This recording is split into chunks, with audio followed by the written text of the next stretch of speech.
কাজল, আমাদের অনুষ্ঠানে আপনাকে স্বাগত জানাচ্ছি। আপনি কি আমাকে শুনতে পাচ্ছেন? জি, ওয়ালাইকুম আসসালাম। জি। আমরা আপনাকেও বর্তমানে যে পরিস্থিতি হচ্ছে সেই পরিস্থিতি বিষয়ে আমরা একটু আপনার মতামত জানতে চাচ্ছিলাম যে জুলাই সনদ দেওয়া হয়ে গেল ১ বছরের মাথায়। তারপরে প্রধান উপদেষ্টা একটা স্পষ্ট ঠিক নির্বাচনের তারিখ ঘোষণা না করলেও একটা রোড ম্যাপ উনি ঘোষণা করেছেন যে ফেব্রুয়ারির ২য় সপ্তাহে মধ্যে বাংলাদেশে জাতীয় নির্বাচন হতে যাচ্ছে। আবার এদিকে সরকারপন্থী বা বলে পরিচিত যে কিংস পার্টি এবং তাদের সরকারের খুবই ঘনিষ্ঠ দল বলে পরিচিত জামাত ইসলামী, তারা আবার বলছে যে পিআর পদ্ধতি ছাড়া তারা নির্বাচন হতে দিবে না। এভাবে নানা রকম নাটকীয় ঘটনা প্রবাহে আমাদের একটা বছরের মাথায় নানা পর্যায়ের ঘটনা প্রবাহ আমরা দেখতে পাচ্ছি। খুবই নাটকীয় পরিস্থিতি। কেউ কেউ বলছে যে পাতানো কিছু পরিস্থিতিও আছে। আপনার আসলে এসব বিষয়ে আপনি কি বলবেন প্রথমত? প্রথম সবাইকে সোজা কথার আজকের এই আলোচনা অনুষ্ঠানে সবাই যারা দর্শক দেখবেন তাদের প্রতি আমার প্রথমেই শুভেচ্ছা, শুভকামনা সবকিছু রইল। প্রবাস জীবন থেকে আসলে বাংলাদেশকে যেভাবে দেখছি সেটা হলো যে বাংলাদেশের একটা রক্তক্ষয়ী অভ্যুত্থানই বলা যায়। অভ্যুত্থানের ভিতর দিয়ে বাংলাদেশে একটা একটা ফ্যাসিস্ট সরকার শেখ হাসিনার সরকার, আওয়ামী লীগের সরকার, ১৪ দলের সরকার উৎখাত হয়ে গিয়েছে। আসলে উম আজকের এই বছরের শুরুতে মানে ১ বছর পার হয়ে গিয়েছে, সেখান থেকে দাঁড়িয়ে আমরা যদি মনে করি যে বাংলাদেশে আমাদের প্রত্যাশা কেমন ছিল, আমরা কি উম উম সরকার কেমন চাই, আমরা জনগণ কি চাই, এই বিষয়গুলো সমাধান হওয়ার জন্য আসলে উম সবাই আমরা রাজনৈতিক দলগুলোর দিকে তাকিয়ে আছি। কিন্তু জনগণ অংশগ্রহণ এখন পর্যন্ত আমার কাছে মনে হয়নি যে জনগণ অংশগ্রহণ করে। মানে শাসন ব্যবস্থা কি জনগণের জন্য হবে কিনা, জনগণ এই শাসন ব্যবস্থায় জনগণ নিপীড়িত হবে কিনা, জনগণ নির্যাতিত হবে কিনা, জনগণ বিচার বহির্ভ হত্যাকাণ্ডের শিকার হবে কিনা, জনগণ উম নানান ধরনের অপশাসনের শিকার হবে কিনা, কালাকানুন বাতিল হবে কিনা, সব প্রশ্নগুলাই রয়ে গিয়েছে। মানে ১ বছর অতিক্রম হয়েছে, কিন্তু আপনারা জানেন বহুল আলোচিত ডিজিটাল সিকিউরিটি অ্যাক্ট, যে অ্যাক্টে আমি একজন ভুক্তভোগী আসামি ছিলাম। আমাকে আসামি করা হয়েছিল। একই সাথে ৫৪ ধারা একটি আইন ছিল, সে আইনে আমাকে গ্রেপ্তার দেখিয়ে দেখানো হয়েছিল এবং আরেকটা মামলা হয়েছিল, সেটা হলো যে আমি নিজ দেশে আসলে আমি উম অনুপ্রবেশকারী ছিলাম। মানে বিচিত্র জীবন, বিচিত্র অভিজ্ঞতা, জেল, কারাগার, মামলা, গুম। একটা মানুষের জীবনে সর্বোচ্চ যে নিপীড়ন দরকার, একটা মানুষকে দমন করার জন্য, একটা মানুষকে ধ্বংস করে দেওয়ার জন্য, একটা মানুষের স্বাভাবিক জীবন নষ্ট করে দেওয়ার জন্য, একটা মানুষের আ সমাজ থেকে বিচ্ছিন্ন করে দেওয়ার জন্য, রাষ্ট্র থেকে বিচ্ছিন্ন করে দেওয়ার জন্য, পরিবারটাকে ধ্বংস করার জন্য, সব মিলিয়ে এক ধরনের উম নিপীড়নের শিকারের ভিতর দিয়েই আমি আছি আরকি। কেমন আছি এটা তো আসলে ব্যাখ্যা করা মুশকিল। পরিবর্তনের ১ বছর আমাদের আলোচনার প্রধান সূত্রপাত। প্রশ্নটি হলো যে আসলে পরিবর্তন তো খুব বাজে অবস্থা। পরিবর্তনের পরবর্তী পরিস্থিতি ১ বছর যা প্রত্যাশাই ছিল না, তেমন ঘটনাই ঘটেছে বাংলাদেশে।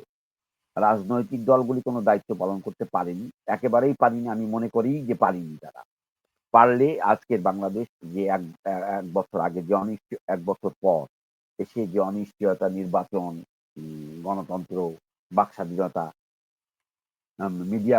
মিডিয়া ভূমিকা সব মিলিয়ে যদি আমরা তাকাই যে সামাজিক যোগাযোগ মাধ্যম এখন রেস্ট্রিক্টেড হয়েছে আরো আগের থেকে। অনেক মানুষ এখন বোল্ড ফুটেছে।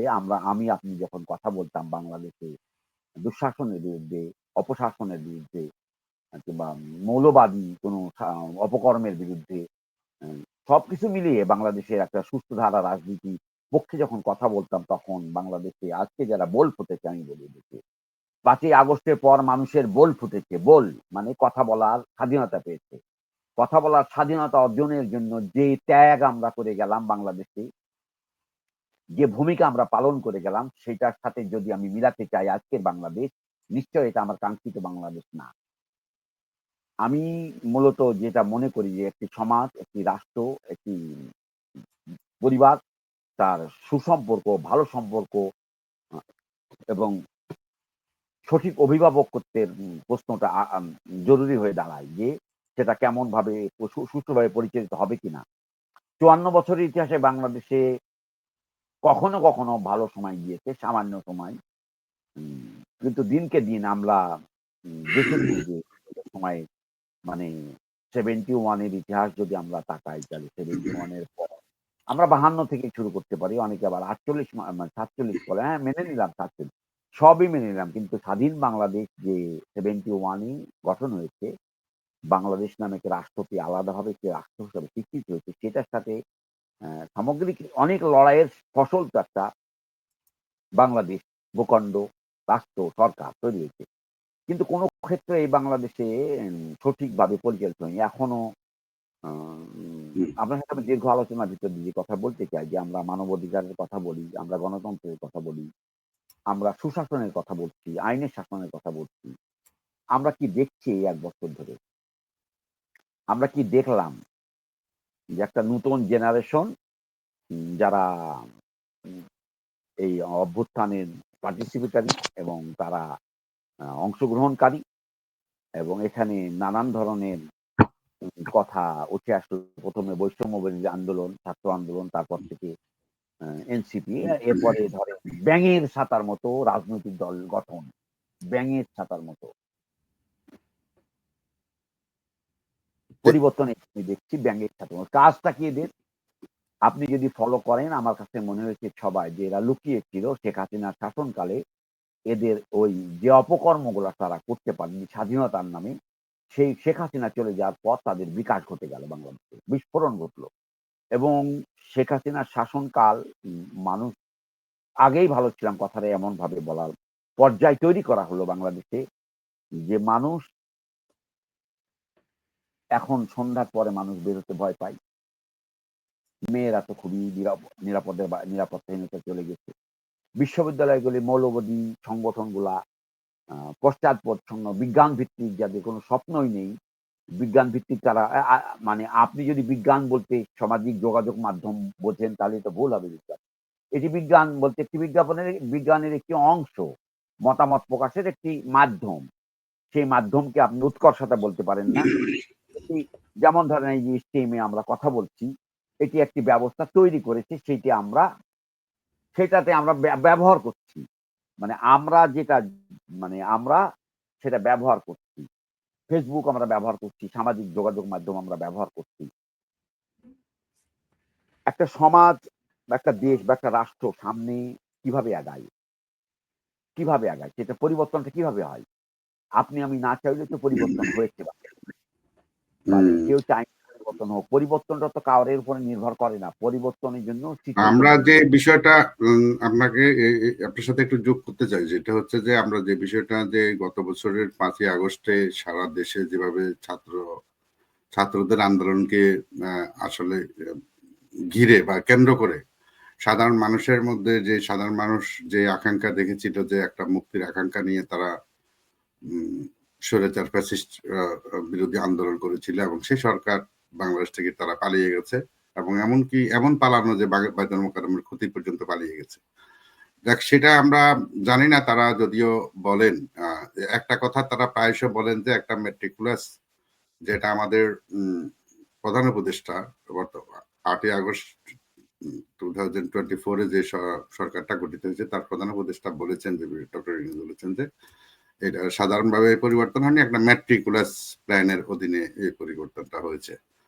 তো এটা একজন ওই শাসনে আপনি নিজেও ভুক্তভোগী ছিলেন আমরা নানাভাবে ভুক্তভোগী ছিলাম কথা বলার অপরাধে আমাদের আমরা নানাভাবে ভুক্তভোগী ছিলাম বা বাংলাদেশে অনেক মানুষজন ভিন্ন ভিন্ন মতের মানুষজন তারা মামলা হামলা গুম নির্যাতন নানাভাবে শিকার হয়েছিলেন।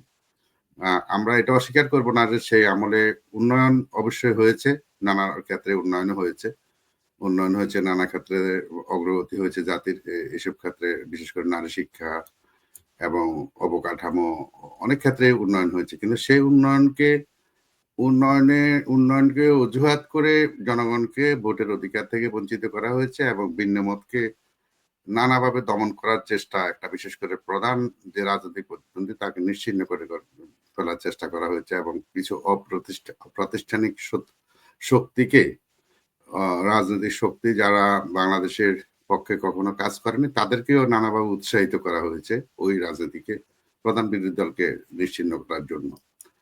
তার ফলাফল আমরা দেখতে পাচ্ছি। কিন্তু গত এক বছরে আদৌ কি আসলে আমরা গণতন্ত্রের পথে কোনো কিছু এগোতে পারছি? আজকে আমরা এক বছরের মাথায় যে ছাত্রদের প্রতিনিধি সরকারে আছে, সে গভীর রাতে সে একটা মানুষের বাসায় তার ইশারায় সেখানে আহ, আপনার তল্লাশি চলে, তার ইশারায় সেখানে চাঁদাবাজির অভিযোগ আসে এবং এগুলো বিশ্বাসযোগ্য অভিযোগ। তাদের পরিবারের কারণে তাদের স্থানীয় এলাকাবাসী বিভিন্ন রকম সমস্যার মধ্যে আছে, বিভিন্ন নির্যাতনের শিকার হচ্ছে, হত্যার শিকার হচ্ছে। এগুলো এখন নানাভাবে প্রকাশিত হচ্ছে এবং তারা যে ভাষায় কথা বলছে, সরকারের মধ্যে থাকা ছাত্র প্রতিনিধিরা বা সরকারের সমর্থিত যে কিংস পার্টি, তারা সরাসরি তারা কেউ নির্বাচন চায় না, তারা নানাভাবে ইয়ে করছে। এই এক এক বছরের মাথায় আসলে এই পরিস্থিতি কি আমাদের কাম্য ছিল? আপনি কি মনে করেন? একদম টু দি পয়েন্ট যদি একটু বলেন। আসলে উপদেষ্টা সম্পর্কে আমার বক্তব্য এরা তো কেউ রাজনৈতিক কোনো অংশগ্রহণ করে না। এরা ছাত্র, ২ জন ছাত্র নেওয়া হয়েছে। এদের আগে কখনো ভূমিকা ছিল না। একটা ঘটনার ভিতর দিয়ে ভূমিকা সামনে এসেছে। বাট তার আগে এটা মাঠটা রেডি করতে গিয়ে রাজনৈতিক দলগুলি নানান ধরনের নিপীড়নের শিকার। সাংবাদিক, সাংবাদিক, লেখক, কবি, সাহিত্যিক সবাই নিপীড়নের শিকার হয়েছে। নিপীড়নের শিকারের ভিতর দিয়ে মানুষের ভিতরে আস্তে আস্তে এটা অনেক বড় ডেভেলপ হয়েছে। একসময় অপশাসনের ডেভেলপের ভিতর দিয়ে মানুষের সহ্যের সীমা যখন অতিক্রম করে গিয়েছে, মানুষ তখন প্রস্তুত হয়ে গিয়েছে যে এরকম মার্কিনী ভূমিকায় আমরা নিশ্চয়ই তাদের কিছু সুফল আছে। যেমন তারা ক্রস ফায়ারের বিরুদ্ধে একটা ভূমিকা নেওয়ার কারণে বাংলাদেশে গুম গুমের বিষয়ে ভূমিকা নিতে পারে। ক্রস ফায়ার ভিতরে ভূমিকা নেয়ার কারণে স্যাংশন-ট্যাংশন দিছিল ৫-৬ জনের বিরুদ্ধে। কিন্তু তারা তারপরও বাংলাদেশে ওই স্যাংশন কার্যকর হয়নি বাংলাদেশে। স্যাংশন বলতে ওই ব্যক্তিগুলো যাদের উপরে দিছিল তারা ছিল সক্রিয় ছিল। তারা বাংলাদেশে সক্রিয় ছিল। আল মামুন। সবথেকে দুর্ভাগ্য বাংলাদেশের যে আল মামুন, আম আমি যখন গুম হই, আমার প্রসঙ্গটা এখানে আনতে হবে যে মানে আমরা পরিবর্তনের কথা বলি বা যে বলছে আল মামুনকে আ মানে পুলিশের আইজি এখন উনি র‍্যাবের ডিজি ছিলেন। আমি যখন গুমে আটকিয়েছিলাম। আবার গুম আমি হয়েছিলাম বেনজির যখন র‍্যাবের ডিজি ছিল। মানে অদ্ভুত আমার ঘটনা যে বেনজির গুমের মধ্যেতেই চেঞ্জ হয়ে যায়। বেনজির চলে যায় পুলিশ মহাপরিদর্শক হিসাবে। আর আল মামুন চলে আসছে সেখানে তার হিসাবে। এই ২ টা টাইমের মধ্যেই আমার একটা টাইম অতিক্রম করেছি আমি। তো সেখান থেকে আমার দেখা মানে আমি তো নরমালি আমি খুব মনে করি যে বাংলাদেশের গণতন্ত্রের জন্য সকল শ্রেণী পেশার মানুষেরই ভূমিকা ছিল। বিশেষ করে জনগণের ভূমিকা ছিল বেশি আমার কাছে মনে হয় সবসময়। আপনি নিশ্চয় জানেন যে ডিজিটাল সিকিউরিটি অ্যাক্ট মামলাগুলা যদি আপনি দেখেন বাংলাদেশে বাক স্বাধীনতা হরণ এবং এটার কারণে মানুষের ভীতি সঞ্চার করা, মানুষকে কথা বলতে না দেওয়া, মানুষের জবান কেড়ে নেওয়া সব মিলায়ে শেখ হাসিনা সরকার এক জগদ্দল পাথর তৈরি করেছিল। এটি ঘটেছিল তার দলের ভিতরেও। তার দলের ভিতরেও তার নেতাকর্মীরা কথা বলতে পারত না। যে কারণে নির্বাচিত বা জনগণের প্রতিনিধি নির্বাচিত হতে পারেনি বাংলাদেশে কখনো। মানে দীর্ঘ আ অনেক বছর ধরেই ধরেন ১০ টি বছর আমি ধরে নেব এটা আরকি। মানে একটা ফর্মে আমি ১০ টা বছর ধরে নিলাম। ১০ টা বছর না আরো বেশি হবে। কিন্তু আমি একটা assumption করে নিলাম ধরেন আপনি। এই ১০ টা বছরে যে বাংলাদেশে যে স্টিম রোলার শাসন চালিয়েছে শেখ হাসিনা, যার পরিপ্রেক্ষিতে বাংলাদেশের এক ধরনের বড় ধরনের অভ্যুত্থান ঘটে যায়। এই অভ্যুত্থানে নিপীড়নের শিকার হয়েছিল জনগণ। জনগণ কোন অংশ? নিচের অংশ। রাজনীতিবিদ নেতারা নিপীড়নের শিকার হলেও মামলা হয়েছে তাদের নামে ১০০-২০০ কিন্তু তারা ঘুরে ফিরে বেড়াতে পেরেছে। দ্রুত তাদের জামিনও হয়েছে। ২-১ মাস তারা জেল খেটেছে, ৩ মাস জেল খেটেছে। দীর্ঘমেয়াদী তারা জেল কাটে নাই।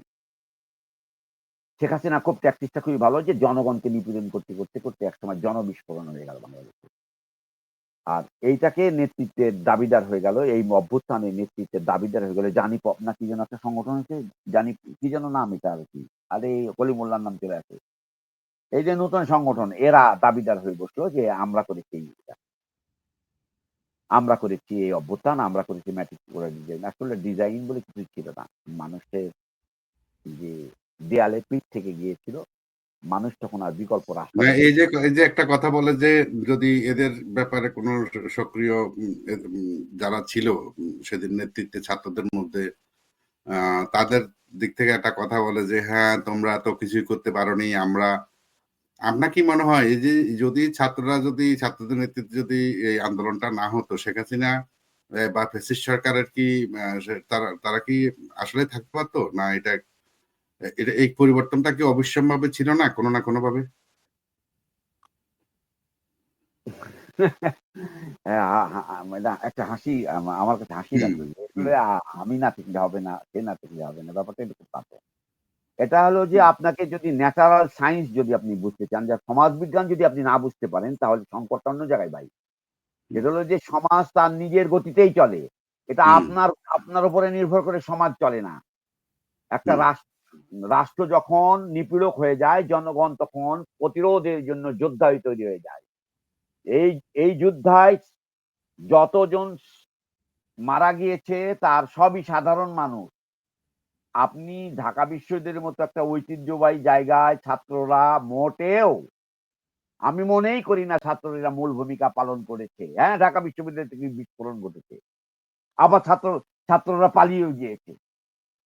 তো এটা হলো যে এই আপনি যেভাবে বলেন যে এই যেহেতু কোনো সংগঠন ছিল না, নির্দিষ্ট কোনো হচ্ছে পরে এরা নাম বৈষম্য বিরোধী একটা নাম দিয়ে বৈষম্য কি বিরোধী? চাকরি চাইতে গিয়ে বৈষম্য বিরোধী তৈরি হয়েছে। সেখান থেকে আস্তে একটা আন্দোলন গড়ে এই নিয়ন্ত্রণ চলে গিয়েছিল ভাই একেবারে বাইরে। এটা যখন হয় মানুষের আকাঙ্ক্ষা তৈরি হয়ে গিয়েছিল যে হাসিনার পতন হতে হবে এখন। কারণ হাসিনাকে কেউ তাড়াবে না, তাড়াতে হবে জনগণকে। জনগণই এটা ভূমিকা পালন করেছে।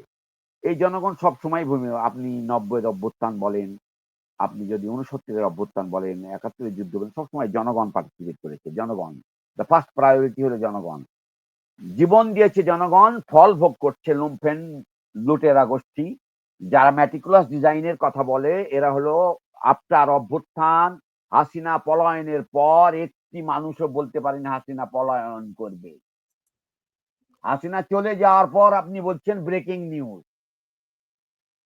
হাসিনা গুছিয়ে গেছে বাংলাদেশ থেকে চলে যাওয়ার সময়। হুট করে হাসিনা যায়নি তো। এই সত্য তো প্রকাশিত বাংলাদেশে। হাসিনাকে হেলিকপ্টারে করে আপনি দিয়ে এসেছেন। এইটা সত্য। আপনি হাসিনাকে পৌঁছায় দিয়েছেন, এটা সত্য। তাহলে আপনার রাষ্ট্র এই দায়িত্ব পালন করেছে তাকে পৌঁছে দেওয়ার জন্য। তাকে নিরাপদে সরিয়ে যাওয়ার জন্য। কিন্তু তার আগে আমরা যদি শেখ পরিবারের দিকে তাকাই, বাংলাদেশের এই অভ্যুত্থান, শেখ পরিবারের একটি প্রাণীও গ্রেপ্তার হয়নি, একটি প্রাণীরও ক্ষতি হয়নি। আক্রমণ হয়েছে তাদের বাড়ি ঘরে বা XYZ এ। মেটিকুলাস ডিজাইন তখনই কার্যকর করেছে যখন শাসক হুম, কুল হাসিনা চলে যাওয়ার পর ক্ষমতা দখলের জন্য মেটিকুলাস ডিজাইন বাস্তবায়ন হয়েছে। মেটিকুলাস ডিজাইনের টাইম ২ ভাগ করে ফেলেন আপনি। মেটিকুলাস ডিজাইন আন্দোলন হয়নি, উৎখাত হয়নি হাসিনা। উৎখাত হবার পর মেটিকুলাস ডিজাইন বাংলাদেশে ক্ষমতা দখলের জন্য ব্যবহার করা হয়েছে। যে কারণে আমরা মব জাস্টিস করে আমাদের প্রধান বিচারপতিকে নিয়োগ হতে দেখেছি। যে কারণে মব জাস্টিস করে আমরা নানান ধরনের পদ দখল হতে দেখেছি। যে কারণে আমরা দেখেছি যে বাংলাদেশের বিভিন্ন জায়গায় দখলদারিত্ব, ক্ষমতা প্রয়োগ সব এটা হলো ওই আপনার ১ম এ মাথায় হাত বুলিয়ে রাজনৈতিক দলগুলির, তারপরে তারা রাষ্ট্রের চেয়ারে দখল করেছে। এটা মেটিকুলাস ডিজাইনের অংশ। সেখানে ভূমিকা পালন করেছে বিদেশি বিভিন্ন সংস্থা, দূতাবাস, XYZ অনেকেই করেছে ভূমিকাটা পালন ওই সরকারটা গঠনের ক্ষেত্রে। তাকিয়ে দেখেন সরোয়ারের মতো, ফারুকের মতো বা অনেকের মতো যে মানুষগুলি যারা ভূমিকাই নেই হাসিনার বিরুদ্ধে, যারা দুঃশাসনের বিরুদ্ধে কথাই বলেনি, তারা যখন রাষ্ট্রের চেয়ারে বসে পড়েছে তখন তো মানুষের ভিতরে প্রথমে ধাক্কা লেগে গিয়েছে, হাউ ফানি। উম, হুম। এটা তো আপনাকে আপনার ধারাবাহিক। আপনার আপনার কথার সাথে একটু আমি আমি যে বিষয়টা যোগ করতে যাচ্ছি আপনার কথাটা, সেটার সাথে যে কথাটা যোগ করতে যাচ্ছি সেটা হচ্ছে যে স্বৈরাচার বা পেশিবাদ আমরা কেন বলেছি যে যখনই ভিন্ন মতের মানুষ কোন রকম কর্মসূচি দিয়েছে, রাজনৈতিক কোনো আম, উম, কোনো কর্মসূচি পালন করতে গিয়েছে তখন তাদেরকে বাধা প্রদান করা হয়েছে, তারা যখন বিশেষ কোনো কথাবার্তা বলেছে, তারা যখন আপনার বলা হয়ে থাকে যে তারা যখন আপনার সুনির্দিষ্ট অভিযোগ করেছে, নানা বিষয়ে অভিযোগ উত্থাপন করেছে, দেশের সার্বভৌমত্ব, দেশের রাজনীতি, অন্য দেশের প্রতিবেশী দেশের ভূমিকা, নানা কিছু নিয়ে যখন প্রশ্ন উঠেছে তখন তাদেরকে আমরা গুম করেছি, তাদেরকে আমরা নানাভাবে হেনস্থা করেছি। এবং সাংবাদিকদের মধ্যে, সংবাদকর্মীদের মধ্যে একটা অংশ তারা দায়িত্ব পালন, স্বাধীন সাংবাদিকতার দায়িত্ব পালন করেনি, এই কথাটা আমরা বলবো না। তারা হয়তো কেউ কেউ চেষ্টা করেছে, কিন্তু প্রমিনেন্ট ছিল যে তারা সরকারকে নানাভাবে তারা উস্কানি দিয়েছে। আমরা সেটাও দেখেছি যে বিভিন্ন সময় উস্কানি দেওয়া হচ্ছে বিরোধী দলের বিভিন্ন রকম রাজনৈতিক কথাবার্তাকে বা খুবই সিরিয়াস নিয়ে সরকারি দলের কাছ থেকে এটা নিয়ে একটা উস্কানি আমরা শ্যাম সম্ভবতের ভূমিকা আমরা দেখেছি। কিন্তু গত কিছুদিন ধরে, বিশেষ করে এখন আমরা যেটা দেখছি গত এক বছর ধরে, সেখানে উল্লেখযোগ্য পরিমাণের সাংবাদিকের বিরুদ্ধে মামলা করা হয়েছে এবং সেই পুরনো আইনে। এবং আপনি দেখেছেন কিনা এখনো সাংবাদিকদের মধ্যে অনেক অনেক নিউজ তারা এখনো করতে পারেন না বলে আমরা জানতে পারছি।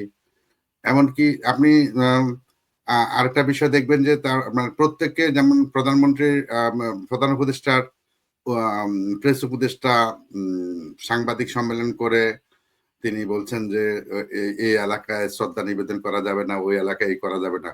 এখন এই সরকার যদি গত সরকারের বিভিন্ন দৃষ্টান্তকে যদি আপনার অনুসরণ করে, এমনকি বিচারপতিদেরকে 18 জন বিচারপতিকে একটা নোটিশের মাধ্যমে বেআইনি ভাবে, কারণ যে আইনের মাধ্যমে এই বিচারপতিদের অপসারণ করা হয়েছে সেই আইনটা বিচারপতিদের ক্ষেত্রে খাটবে না, এরকম কথা বলা আছে। এই আইন বিচারপতিদের ক্ষেত্রে বলবৎ হবে না। সেই আইন দিয়েই আমাদের 18 জন বিচারপতিকে আপনার চাকরিচ্যুত করা হয়েছে, তাদেরকে চাকরি থেকে বের করে দেওয়া হয়েছে। এখন এই যে পরিস্থিতি আমরা দেখলাম, এই আমরা ফেসিবাদ তাড়াতে গিয়ে কি আমরা নতুন এক ফেসিবাদকে বাংলাদেশে কি এখন প্রতিষ্ঠা ইতিমধ্যে কি প্রতিষ্ঠিত হতে দেখেছি যে ইতিমধ্যে এটা এটা কি নতুন ফেসিবাদ নয়? আপনার কি মনে হয়? আমি শুরুতেই বলেছি, আমি অনেক সময় বলি, অনেক জায়গায় বলেছি, বারবার বলেছি, এটা নব্য ফ্যাসিবাদ, নমরুদবাদ। মানে আপনি যদি ফেরাউনের শাসনের কথা যদি বলেন, তাহলে হাসিনা ছিল ফেরাউনের শাসন কার্যকর করেছিল বাংলাদেশে। ফেরাউনকে তাড়ানো হয়েছিল, ফেরাউন পানির তলে ডুবে মারা গেছে। কিন্তু আমরা যদি নমরুদের শাসন দেখি, নমরুদ স্বয়ং আমাদের স্রষ্টা আল্লাহর প্রতি সরাসরি যুদ্ধ অংশগ্রহণ করেছিল এবং সে তেল নিক্ষেপ করেছিল উপরে। তা আপনি শাসনকালটা দুই ধরনের না, একেবারে পরিষ্কার পরিচ্ছন্নভাবে এটা একটা নব্য ফ্যাসিবাদ।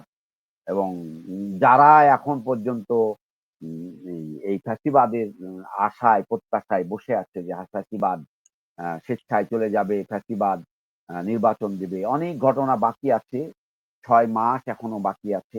আপনারা আশাবাদী, আমি কিন্তু আমি যতক্ষণ পর্যন্ত নির্বাচনটি না হবে ততক্ষণ পর্যন্ত আমি আশাবাদী না। নির্বাচন হলেই হবে না, জনপ্রতিনিধি নির্বাচিত হবে কিনা, জনপ্রতিনিধি নির্বাচিত হবে কিনা, নির্বাচন না। নির্বাচন তো করলেন আমি গুন্ডা পান্ডা ডাকাত খনি মার্ডারারকে নির্বাচিত করে ফেললেন। মানে আসলে জনগণের কল্যাণের জন্য জনপ্রতিনিধি নির্বাচিত হবে কিনা, রাজনৈতিক দলগুলি তাদের স্বচ্ছতা বজায় রাখবে কিনা, যে নেতারা অর্থ নেই বিত্ত নেই কিন্তু জনগণের সাথে তারা লেগে আছে, মাঠে ময়দানে কষ্ট সমস্যা সংকলনে সব সময় আছে, সেই নেতাগুলা মানে নির্বাচিত প্রতিনিধি হয়ে আসতে পারবে কিনা, এটা বিরাট প্রশ্ন বাংলাদেশের মানুষের জন্য, যে বিরাট প্রশ্ন। আর এই যে নতুন মানে জোনাকি পোকার দল, যাদের বয়স হয়নি, খুব খারাপ ল্যাঙ্গুয়েজে বলতে হয়, এখনো বালই ওঠেনি, তারা আয়নায় দেখে নিজেদের বাল।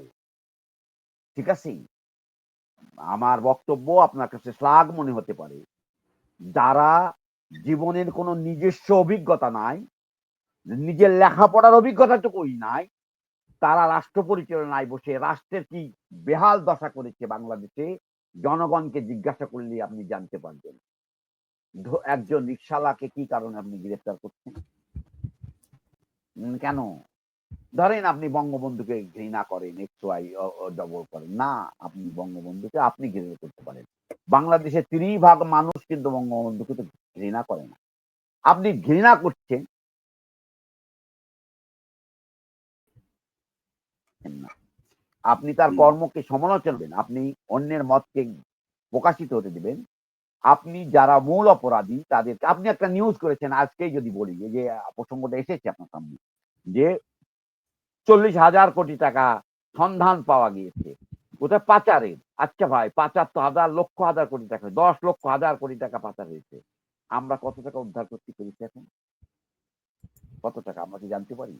আমরা শুরুতেই আমি বলেছিলাম, আমি চ্যানেল 24 এ চ্যানেল 24 এবং ইয়েতে বক্তব্য মানে আমার একটা সাক্ষাৎকার প্রকাশ হয়েছিল রয়টার্সে। সেখানে আমি বলছিলাম যে রাষ্ট্র ব্যবস্থা বদলের জন্য ১ম দরকার যিনি রাষ্ট্রের চেয়ারে বসবেন তিনি তার সম্পদের হিসাব দিয়ে বসবেন। তিনি তখনো বসেননি। কিন্তু দুর্ভাগ্য সেটি এবং প্রচার না, না এবং আজ তারা গত গত বলেছিল যে হ্যাঁ, তারা বলছিল যে তারা হিসাব বলেছিল দিয়ে আসিফ নজরুলরা বলেছিল যে তারা সম্পত্তি হিসাব দিবে। আমরা তারা কি দেয়নি। দেখলাম? আমরা দেখলাম ডক্টর ইউনূস চিট করল বাংলাদেশের সাথে। চিট। কেমন সেই চিট?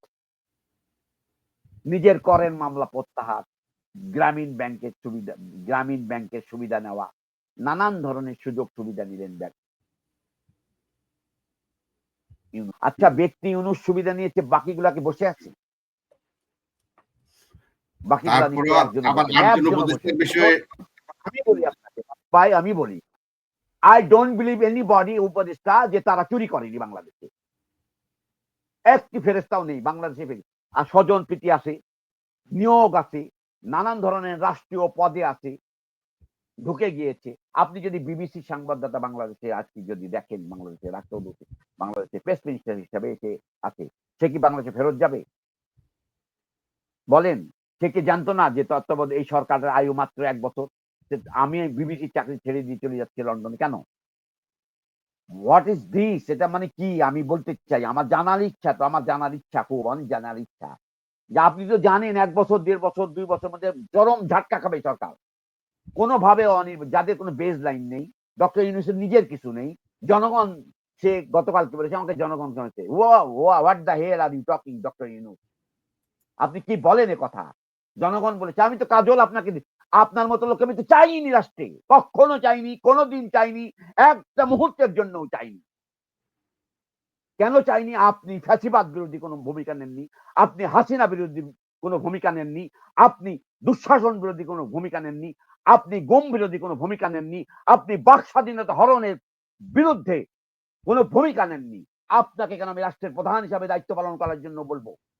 একেবারে নির্বোধ রাজনৈতিক দল বাংলাদেশের নিজেরা লুণ্ঠন অংশগ্রহণ করেছে বলে আজকের বাংলাদেশে এই পরিস্থিতি। বাংলাদেশে রাজনৈতিক দলগুলি, বড় দল জামাত, বিএনপি লুণ্ঠনের রাজ্য কায়েম করেছিল, বাংলাদেশ করেছে। আপনি অস্বীকার করতে পারেন না। কেন অস্বীকার করবে? আলোচনা যখন করবেন তাহলে তাদের উচিত ছিল যে জনপ্রতিনিধি হওয়ার জন্য জনগণের কাছে দায়বদ্ধ। তাদের সামনেই উদাহরণ শেখ হাসিনার, তাদের সামনেই উদাহরণ ভয়ঙ্করতম এক পতনের। আজকে তারা বলছে সরকার গঠন করবে। সরকার গঠন করবে সবাইকে নিয়ে। প্রসঙ্গ কেন আসছে? যে পরিবর্তনের ১ বছর আমরা কি দেখেছি? আমি যাদেরকে চাইনি তারা, হ্যাঁ, আমি চাইতাম। তখনই তো একটা জাতীয় সরকার গঠন করা উচিত ছিল বাংলাদেশে। যেটি অন্যায় করা হয়েছে রাজনৈতিক দল, বৃহৎ দল হিসাবে বিএনপি অন্যায় করেছে। এখন বলছে তারা নির্বাচিত হওয়ার পর কি করবে? নির্বাচিত হওয়ার পর আপনার তো দলের ক্যান্ডিডেট আছে প্রত্যেকটা জেলা, উপজেলা, মহল্লায় ৫টা ৬টা করে। আপনি কিভাবে বন্টন করবেন এটা? আপনি তো আওয়ামী লীগের মতোই হবে। কেউ তো তার এমপির তো পদ, সবাই তো পাওয়ারে যেতে চায়, রাজনীতি মানে পাওয়ার। আসিফের মতো একটা ন্যাংটা ছেলে সে বিপ্লবের নেতৃত্বের দাবিদার হয়ে বসলো। জীবন দিয়েছে শত শত মানুষ, হাজার মানুষ জীবন দিয়েছে। হাজার মানুষের ত্যাগের বিনিময়ে অর্জিত বাংলাদেশের এই অভ্যুত্থান, সেই অভ্যুত্থানকে আজকে ভুলণ্ঠিত করে দিচ্ছে বাংলাদেশের রাজনৈতিক দল, এই ভণ্ডরা সবাই মিলে। আপনি কিসের পরিবর্তনের কথা বলছেন? যে পরিবর্তন ব্যবস্থা বদলের কথা বলে না, যেই সংবিধানে লেখা যায় না যে রাষ্ট্র 5টি মৌলিক চাহিদা রাষ্ট্র নিজ দায়িত্বে পূরণ করবে, নিজ দায়িত্বে সে রেসপন্সিবিলিটি নেবে। আপনি লিখে দিলেন যে 4টি মৌলিক চাহিদা মানুষের মৌলিক চাহিদা, এটা লেখার সাথে বাংলার জনগণের পার্টিসিপেট কি হবে, জনগণের সাথে কানেক্ট হবে। জনগণকে আপনি ভাতা দেবেন 200 টাকা, মানে জনগণকে আপনি একটা বৃদ্ধ ভাতা দেবেন 400 টাকা দিয়ে, বলবেন আমি জনগণের জন্য করলাম। আপনি জনগণের টাকায় ঘুরছেন ফিরছেন, প্যারাডো চড়ছেন, আপনি প্লেনে উঠতেছেন, আপনি জনগণের টাকায় ভোগ বিলাস করছেন, আপনি জনগণের টাকায় আলিশান জীবনযাপন করছেন, হাঁসের মাংস নাস্তা করতে যাচ্ছেন ওয়েস্টিন হোটেলে। আপনার বাপ দাদা 14 পুরুষকে ওয়েস্টিন হোটেলের নাম শুনেছে? আপনি যে নাস্তা করতে যান, আপনি উপদেশটা কে বাংলাদেশের? কে আপনাকে এখতিয়ার দিয়েছে বাংলাদেশে যে লুণ্ঠনের জন্য, খুনের জন্য, মব জাস্টিসের জন্য কে এখতিয়ার দিয়েছে? বিচার হবে না আপনাদের?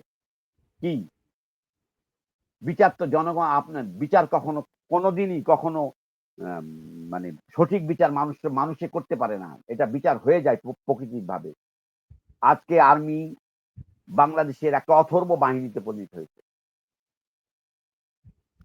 আজকে একটা বছর ধরে বাংলাদেশে বিশেষ ক্ষমতা, বিশেষ পাওয়ার নিয়ে আর্মি আছে বাংলাদেশে। বলে না আর্মির ভূমিকাই বেশি, প্রসঙ্গ আসবে না পরিবর্তন। শেখ হাসিনাকে সব চলে গিয়েছেন। কারা নেগোশিয়েট করেছে $1 বিলিয়ন নেগোশিয়েট সমস্ত নেতা নেত্রীকে পার করে দেওয়ার জন্য? কারা নেগোশিয়েট করেছে? আন্তর্জাতিক, লোকাল? আমরা তো জানতে চাই, সাংবাদিক হিসেবে আমাদের জানার এখতিয়ার আছে।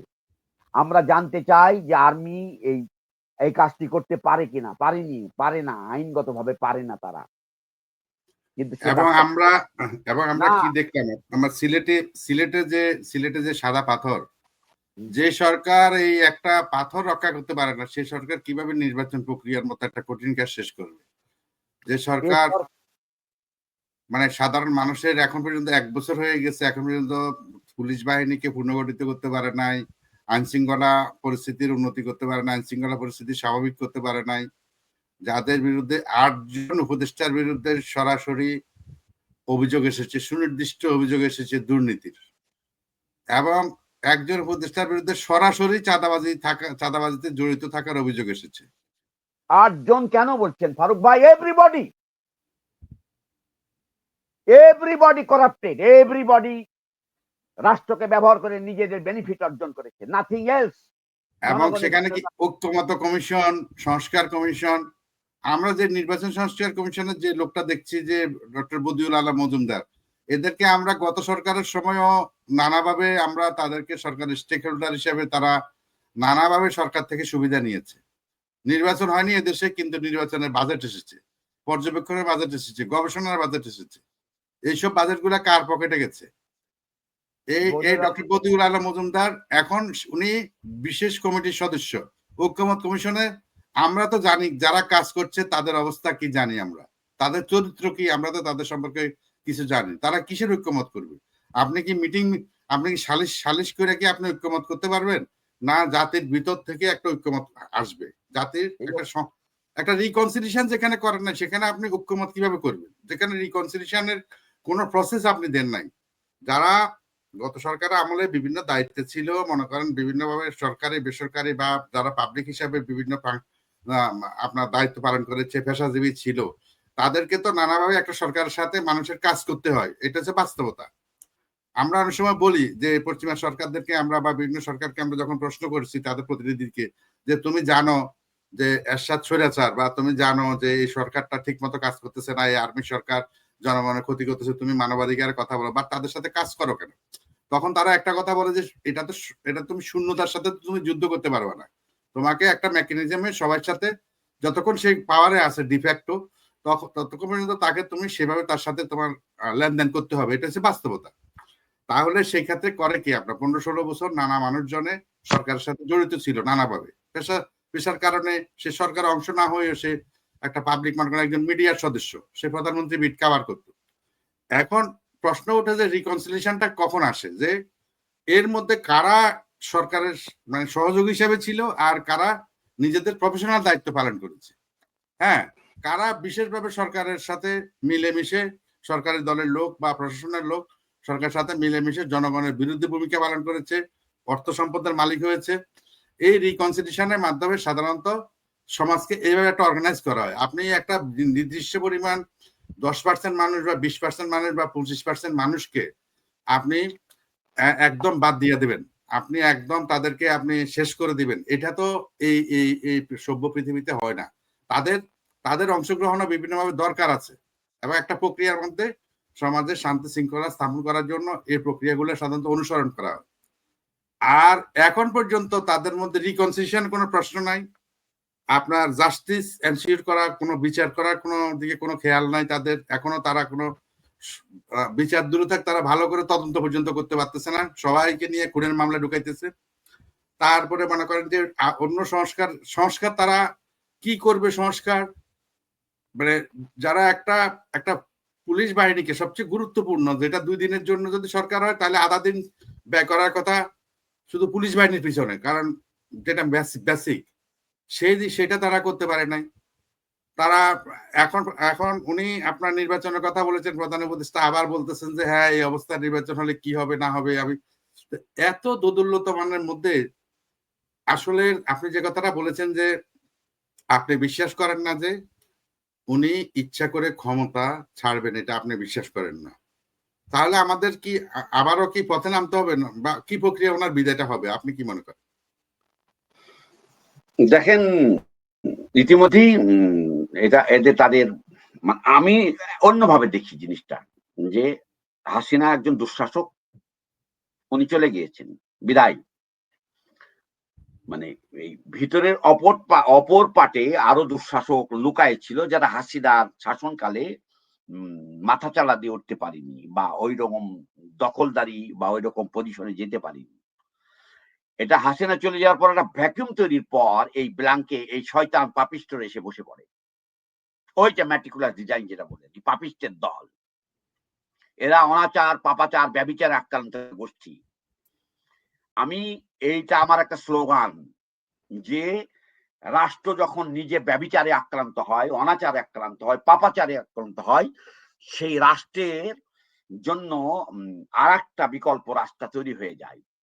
আজকে যে এই জেনারেশনের ভিতরে এইরকম ধান্দাল একটা নামধারী ছাত্র, বাটপার, চিটার, প্রতারক, এরা ভণ্ড চাঁদাবাজ এরকম লুকাই ছিল, যাদের আদর্শ নেই, নীতি নেই, যারা ধর্ম বিসমিল্লাহির রহমানির রহিম কোরআনের কিছু আয়াত দিয়ে আপনি জনগণকে বলছেন যে আমরা সুশাসন চাই। এদের লেখাপড়ার মাত্রা কি, এদের লেখাপড়ার জানার জায়গাটা কি, এরা নিজেকে মনে করে অনেক জ্ঞানী। আসলে জ্ঞান সেখান থেকেই অর্জন হয়, জীবনে যদি আপনার ঘটনা আপনার সাথে ঘটে, আপনি প্রকৃত জ্ঞান অর্জন করতে পারবেন, ভালো আর মন্দ।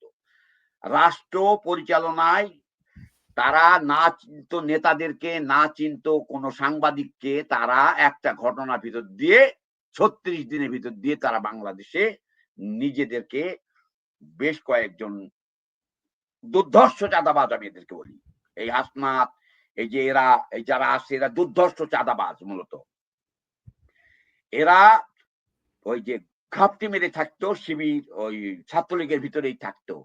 ওই ছাত্রলীগের চেনা পথে তারা চাঁদাবাজি, ধান্দাবাজি, লুণ্ঠন, ব্ল্যাকমেলিং, তারপরে হলো কিডন্যাপ, এগুলা তারা করেছে বাংলাদেশে 1 বছর ধরে।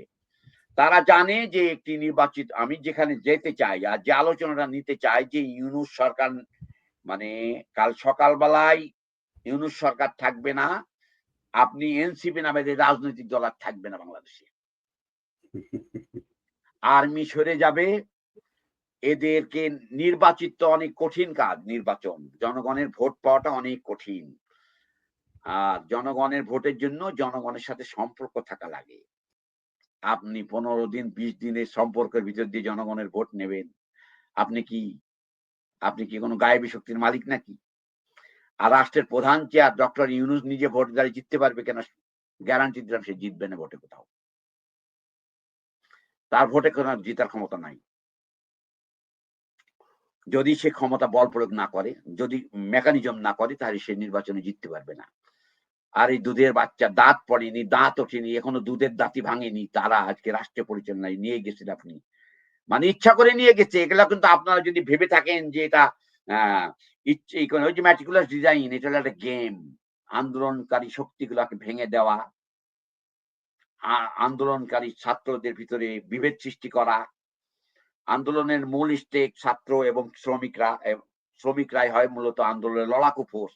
সেই ফোর্সটাকে ভেঙে চুরে খণ্ড খণ্ড করে দেওয়া, এটা হলো একটা ম্যাটিকুলাস ডিজাইন। এই ডিজাইন সে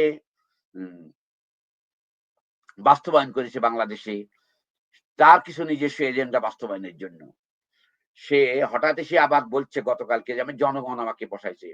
আমি তো আবারও হু দা হেল আর ইউ ডক্টর ইউনূস, তোমাকে জনগণ বসাইছে। জনগণ বসানোর জন্য তো রাজনৈতিক দল আছে, এমপি হয়, মন্ত্রী হয়, নির্বাচিত হয়, জনপ্রতিনিধি হয়। তোমাকে জনগণ কি ভোট দিছে? তোমাকে কি জনগণ ভোট বসাইছে? আমি কাজল তোমাকে আমি কাজল তোমাকে ভোট তো দূরে থাক, লাত্তি উস্তাদ দিয়ে ফালাই দেবো। আমি লাত্তি উস্তাদ দিয়ে ফালাই দেবো, এক লাত্তি উস্তাদ দিয়ে ফালাই দেবো আমি ডক্টর ইউনূসের মতো লোকদেরকে। এরা বাটপা, চিটার, প্রতারক, ভণ্ড। এদেশের এনজিওর নামে নারীদেরকে মানে দেহ বিক্রি করাইছে। কত লাখ নারী দেহ বিক্রি করেছে উপর আল্লাহ ছাড়া কেউ জানে না। কিস্তির দেহ, এই সেই ব্যবসায়িক। এ তো আল্লাহ তার বিচার করছে, তাকে রাষ্ট্রের চেয়ারে বসাই দিয়ে, এবং যাওয়ার সময় সে ন্যাংটা হয়ে যাবে। এটাই হলো আমার ধ্যান জ্ঞানের সাধনার ফল। আমি মনে করি তারা ন্যাংটা হয়ে চলে যাক বাংলাদেশ থেকে। আপনি জানতে চেয়েছেন তারা কিভাবে যেতে চায় বাংলাদেশ থেকে। তারা যেতে চায় ন্যাংটা ফ্যাংটা হয়ে। হাসিনা যেমন উলঙ্গ হয়ে দৌড় মেরেছে বাংলাদেশ থেকে তার দলবল নিয়ে, তার থেকেও জঘন্য ভাবে চলে বিদায় হোক। আমি চাই না আগামীকাল ডক্টর ইউনূস আর একদিন ওই রাষ্ট্রের চেয়ার ব্যবহার করে বা কোনো কথা বলুক বাংলাদেশের জনগণের উদ্দেশ্যে।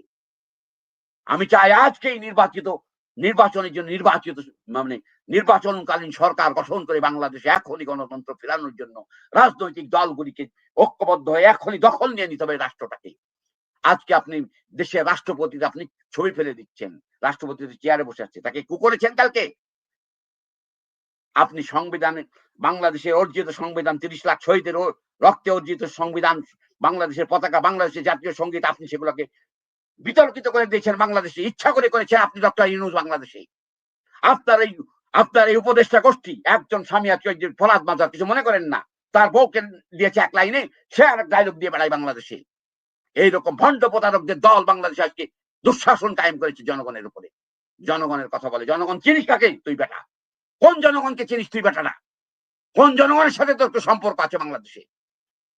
তোর জনগণ হলো এলিট ক্লাস, তোর জনগণ হলো লুণ্ঠনকারী, তোদের জনগণ হলো লুণ্ঠনকারী, বদমাইশ, লোফার, লুচ্চা, চোর, প্রতারক, ভণ্ড, ধাপ্পাবাজ, তদবিরকারী। তোদের জনগণ হলো সেই জনগণের বিরুদ্ধেই তো জনগণ বিদ্রোহ করে বাংলাদেশ এই রাষ্ট্র ক্ষমতা আবার দখল নেওয়া দরকার। জনগণের শাসনের জন্য আজকে ঐক্যবদ্ধ লড়াই। যে কাজটি প্রথমে হতো সেই কাজটি করতে দেয়নি বাংলাদেশের রাজনৈতিক দলগুলি। রাজনৈতিক রাষ্ট্র পরিচালনা করার যোগ্যতা না থাকার, রাজনীতি করায় ছেড়ে দেওয়া উচিত বাংলাদেশের রাজনৈতিক দলগুলি। এটা আমার বক্তব্য। আপনি রাষ্ট্রপতি হতে পারবেন না, আপনি দেশের নায়ক হতে পারবেন না, আপনি দেশে লড়াই করবেন, আপনি যদি নাই পারেন রাষ্ট্রের চেয়ার চালানো, তাহলে আপনি রাজনীতি ছেড়ে দিয়ে চলে যান, হাতে চুরি পড়েন, চুরি পড়ে ঘুরে বেড়ান বাংলাদেশে।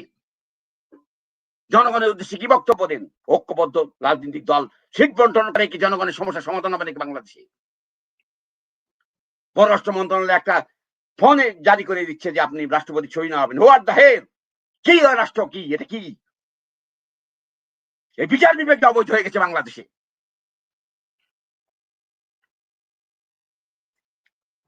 আজকে আপনি যাদেরকে বিচার করা দরকার তার বিচার না করে সাধারণ মানুষ, একটা নারী মিছিলে গিয়েছে, তাকে হত্যা মামলা দিয়ে দিয়েছেন। একজন দিন খাটা মানুষ আওয়ামী লীগের মিছিল করতে গিয়েছে, মিছিল মার্কে টাকা দিত, তখন তো মানুষ টাকা ছাড়া তো কেউ আসেনি আওয়ামী লীগের মিছিল মিটিংয়ে, সে কর্মী হোক আর যেই হোক, তো সংসার চালানো লাগবে, সেই সব মানুষকে আপনি দিয়েছেন মামলায় আসামি, মূল আসামি আপনি সব ছেড়ে দিয়েছেন।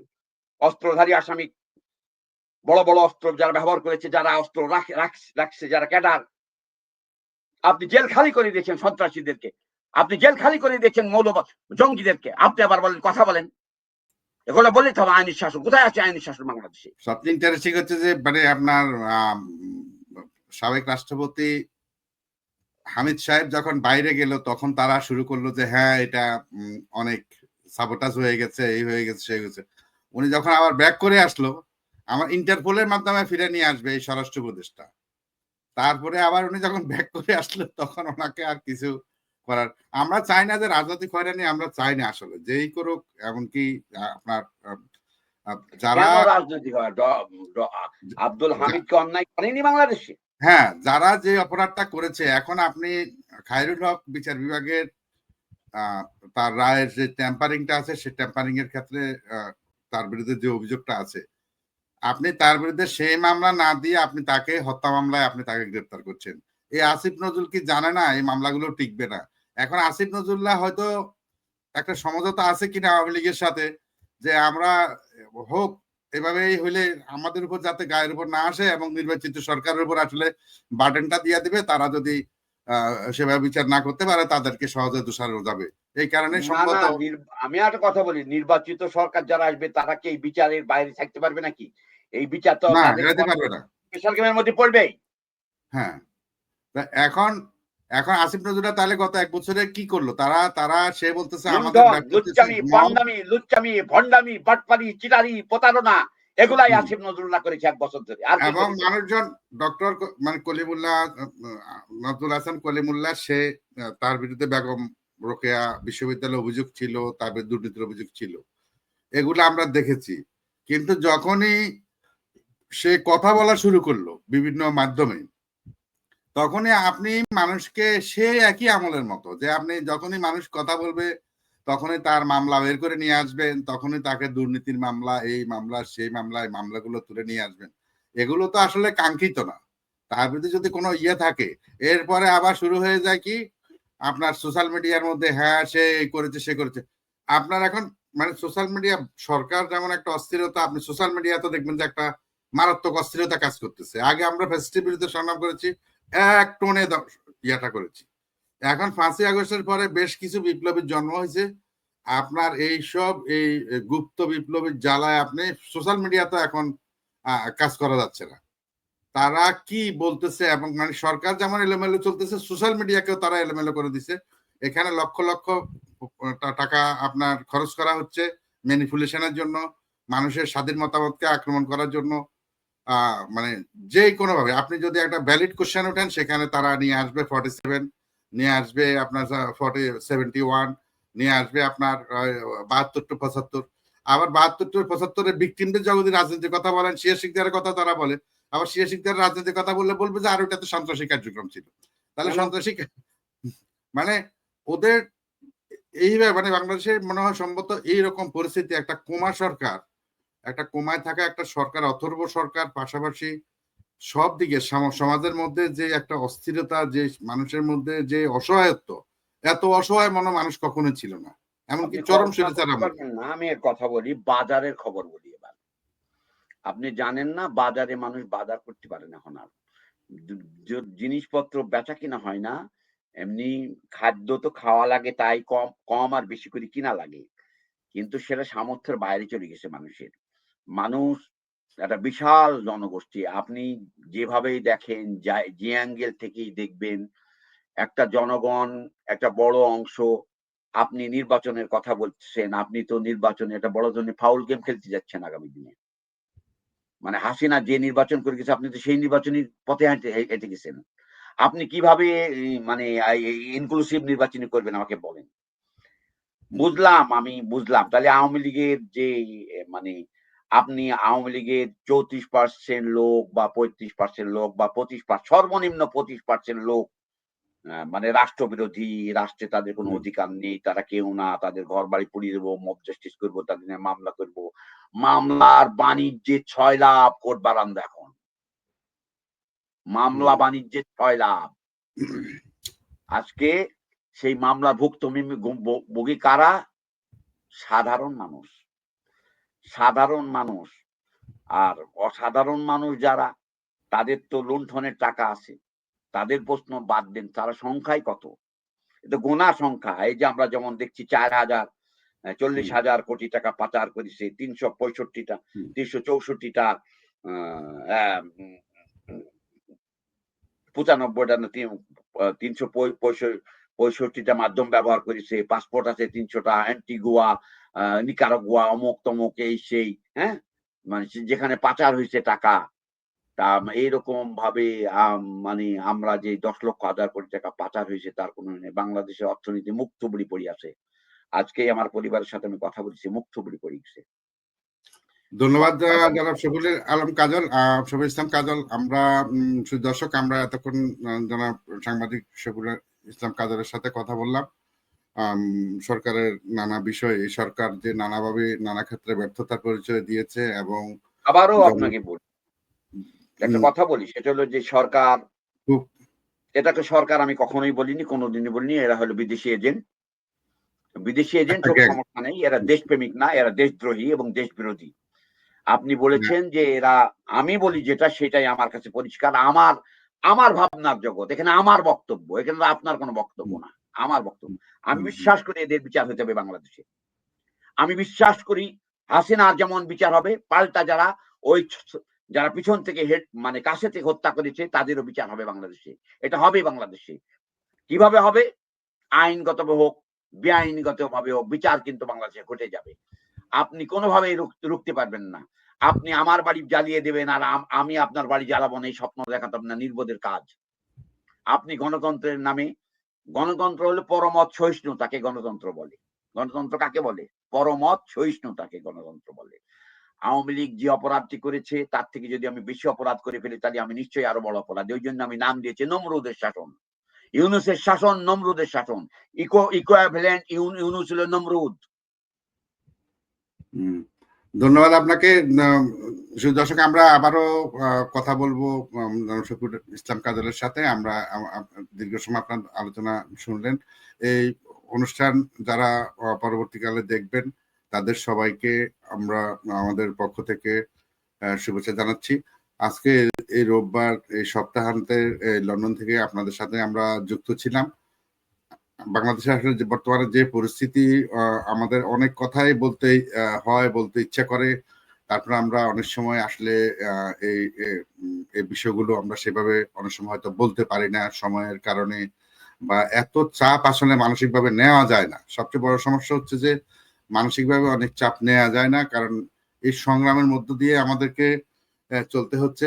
বারবারই নানা রকম অপকৌশলের কাছে জাতির আকাঙ্ক্ষা পরাজিত হচ্ছে। আশা করি বাংলাদেশ একদিন সব অপকৌশল থেকে বেরোয় মুক্ত হয়ে একটা সুস্থ গণতান্ত্রিক, শোষণমুক্ত গণতান্ত্রিক বাংলাদেশ হবে, যেখানে মানুষ তার মর্যাদা এবং অধিকার নিয়ে বাঁচতে পারবে। রাষ্ট্র যেখানে মানুষের ন্যূনতম বেঁচে থাকার প্রয়োজনে, অর্থনৈতিক প্রয়োজনে মানুষের সহযোগী হয়ে মানুষের